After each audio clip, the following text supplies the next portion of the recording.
sehat itu lebih berharga dari apapun. Misalnya lu dapet duit atau dapet job, duitnya banyak segala macam, tapi kalau lu sakit lu nggak bisa nikmatin. Tapi kalau lu sehat, lu cuma dapet beli kopi doang, wah gila, lu bisa ketawa sama teman-teman, lu bisa menikmati hidup, itu lebih berharga, lebih priceless. Jadi buat gue tuh prioritinya atau yang paling top itu sehat.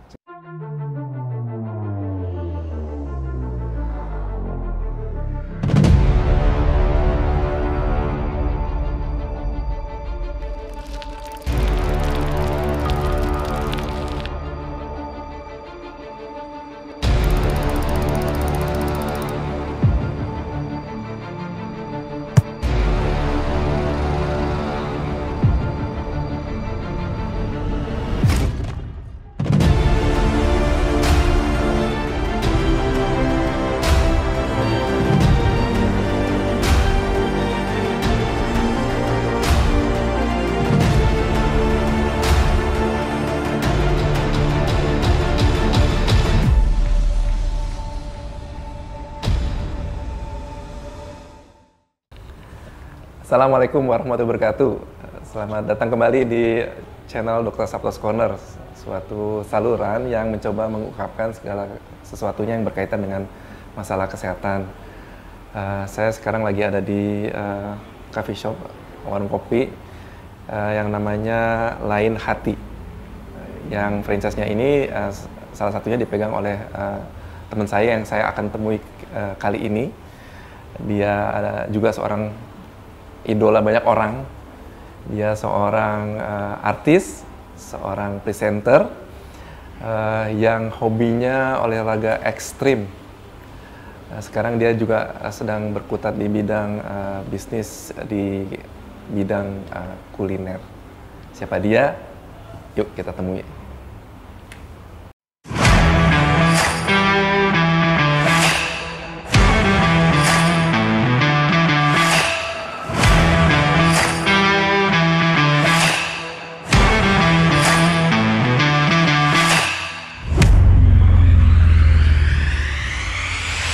Nah ini nih orang ini. Wih, Pak Dokter, siap, aman. Alhamdulillah. Gimana kopi gua? Ih, mantep banget. Mantep ya? Gue juga minum kopi Lain Hati. Gimana sih cerita lu ini? Bisa akhirnya berkutat di kopi? Di kopi? Ceritanya berawal dari pendekatan saya kepada seorang wanita. Gitu ya? Iya, sebenarnya istri. Oke.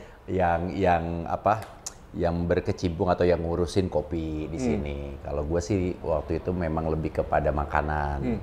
Tapi bukan berarti istri juga nggak punya makanan.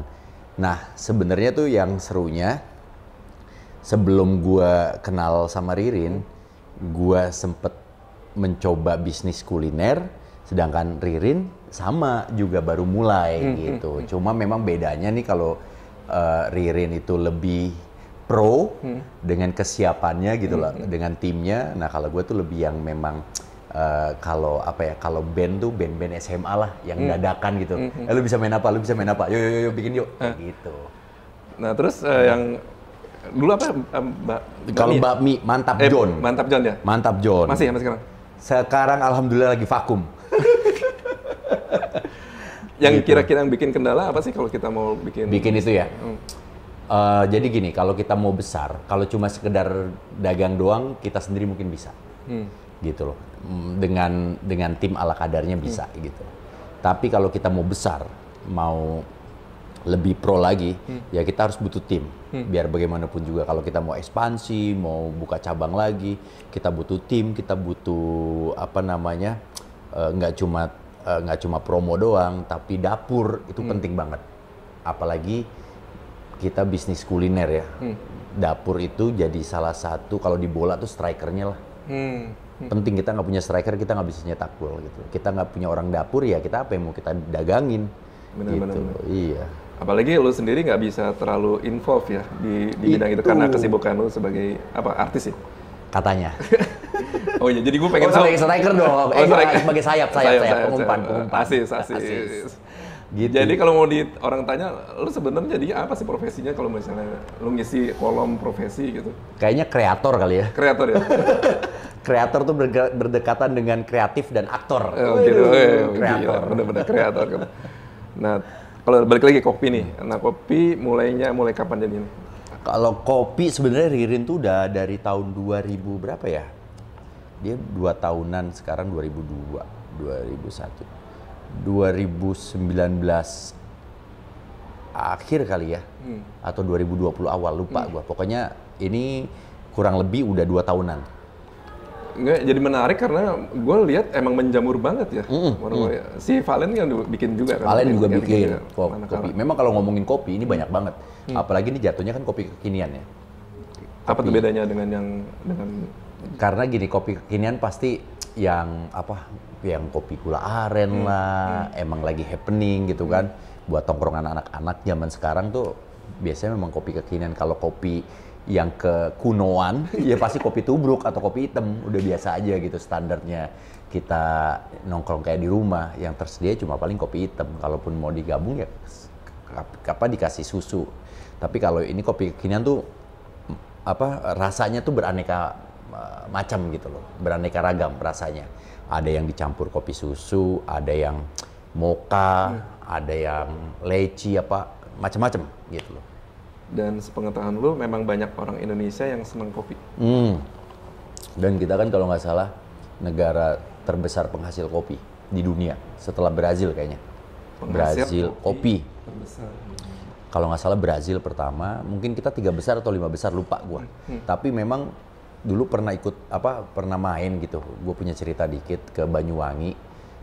Punya temen, dia punya tempat kopi dan juga kebun kopi. Kebun kopinya itu ternyata diekspornya udah kemana-mana. Dan dia ngakuin itu. Bahkan dia sampai punya warung kopinya atau tempat ngopinya itu eksklusif. Saking eksklusifnya, untuk beli 1 gelas 2 gelas tuh nggak dilayani sama dia. Oh, ya? Kecuali belinya bertonton biji kopi dibuka tuh baru.